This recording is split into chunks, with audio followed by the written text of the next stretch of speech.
My name is Avinash Chivani, and today I would like to talk about the feasibility study of our team, what our team will be doing, what are problems we are facing, whatever the solutions there are for all the problems. So the project owner is Dr. Masood and myself. I am developer. So let me show you the feasibility document. So main focus of our team would be to create the visuals for everyone, for all kind of users, let it be basic user or advanced user or the expert user. So one of the example of the graph I can tell you right now is that we want to see how an algorithm is performing. So there would be like ups and downs in the profit and the gain. So we would like the user to have a better idea by showing it in a graph. Tools and technologies we are using for that are for the programming we'll be using the Visual Studio 2017 Enterprise IDE, and for the database IDE we'll be using SQL Server Management Studio, and for the backend we'll be using ASP.NET, and which will be already integrated in our IDE. We are using file layer architecture, C# as the programming language. For the front end, we are using MVC architecture. We'll be using HTML, CSS, and the JavaScript, and the Bootstrap framework.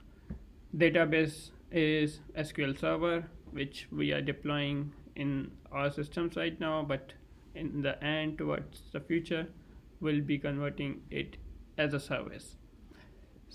For the visualization stuff, we finally selected D3.js is a visualization framework in which you can just get the JSON using an API call, and you can interpret the JSON and create the following graph.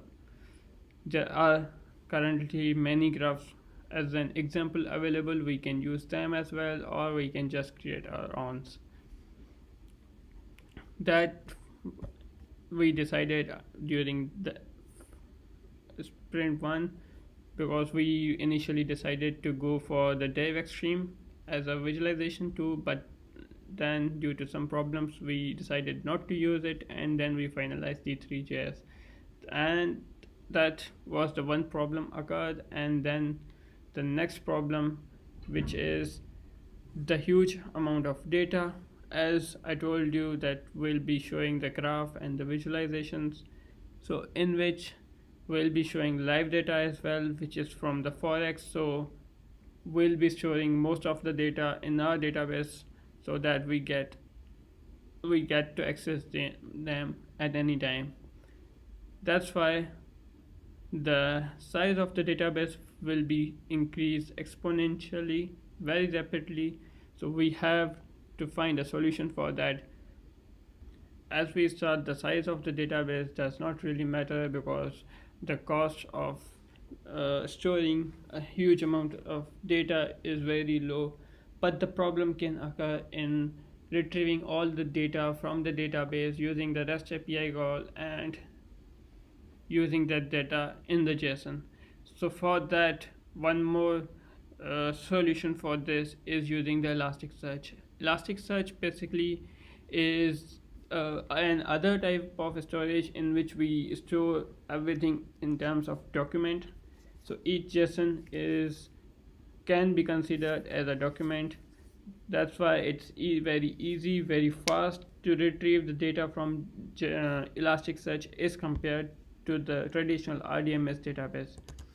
I have done proper research on the Elasticsearch, so if needed, we can move to Elasticsearch in a very rapid time whenever needed. So that is one of the proposed solution we have right now. That's it from my side. Let me know if you have any questions. The contact information is given below. Thank you.